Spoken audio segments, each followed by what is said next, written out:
Hambog ng Sadko Crew, Acero Records.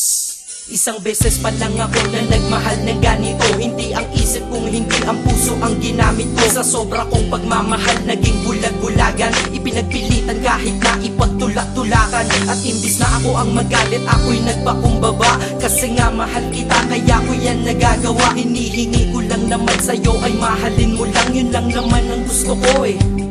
Yun lang. Gano ba kahirap yun? Di ba napakadali? Kaya kung minsan nang tanong, saan ako nagkamali? Pero believe ako sa'yo, nagawa't nakuha mo. Biruin mo, sa tigas kong to, napaluha mo. Siguro sasaya ka lang kapag wala na nga ako. O ayan nangyari na, okay ka na? Ano, sinundong kita ngunit sa iba ka nagpahatid. At nagmahal ako, mali lang minahal ko ay mali.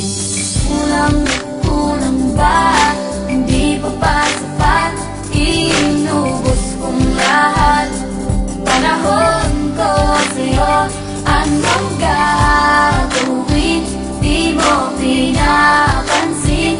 Etong damdamin, aking paglalambing. Kahit saan ako magpunta, ikaw ang naaalala. Dahil dala-dala ka ng puso ko't kasama. Dati tawagan asawa at may nathani pag sa text. Ngayon tawagan natin ay cross out, sa madaling salita ay ex. Dahil ngalan ko dyan sa iyong listahan inikisan. Para tayong mga ibong pinalay at pinalisan. Lumipad na magkaiba ang direksyon, magkalayo. Kaya imposible para sa atin na muling magkatagpo. Dahil ikaw ay pataas, ako'y nanatili sa baba. Gustong sumigaw ng malakas, bakit to sa'kin nagawa? Para makaiwas sa lungkot, dinadaan na lang sa tambay. Dahil lang wala ka dito sa tabi ay sinasanay. Iinom ng alak para kahit konti makalimot sa nakaraang. Hanggang ngayon sa isip umiikot, ngunit babalik muli pag wala na aking tama. Mali pa lang ibigin ka, akala ko ay tama. Ganito ginawa ko, kinasama ibang babae para ikaw ay palitan. Pero iba ka sadyang ikaw pa rin binabalik-balikan. Kung sino-sino ang kasama pero hindi pa rin makontento. Pagkat parte ka ng buhay kong nawala, kaya di na makumpleto. Dadahan-dahanin ko mensahe ko sa'yo,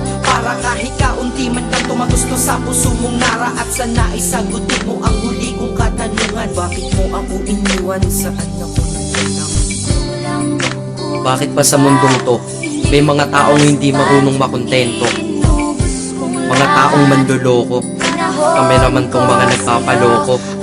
Tanong ko sa inyo, ano nararamdaman nyo pag nanloloko kayo? Pero minsan, sana matanong nyo sa sarili nyo, ano pakiramdam ng mga naluloko nyo?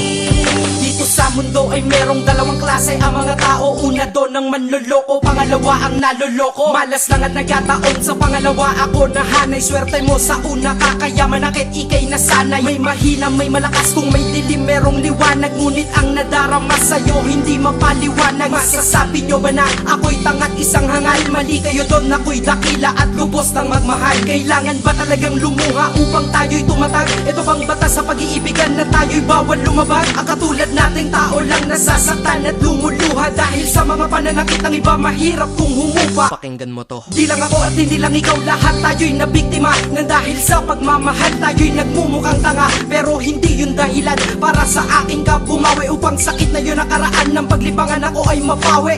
Inubos ang lahat-lahat ng panahon. Lahat ng sakin ay sa ilang lahat. Dapat alam mo yun. Kulang na kulang ba? Ha? Kulang na kulang pa ba yun? Naway madala ka sa awitin, damahin mo lungkot ko ngayon. Pero kung sa iba ka masaya, masaya na rin ako. Kaysa naman sa malungkot ka kapag ako kasama mo. Ito ang mensahe ko sa isang babae ko pinapupunta. Kilala mo kung sino ka.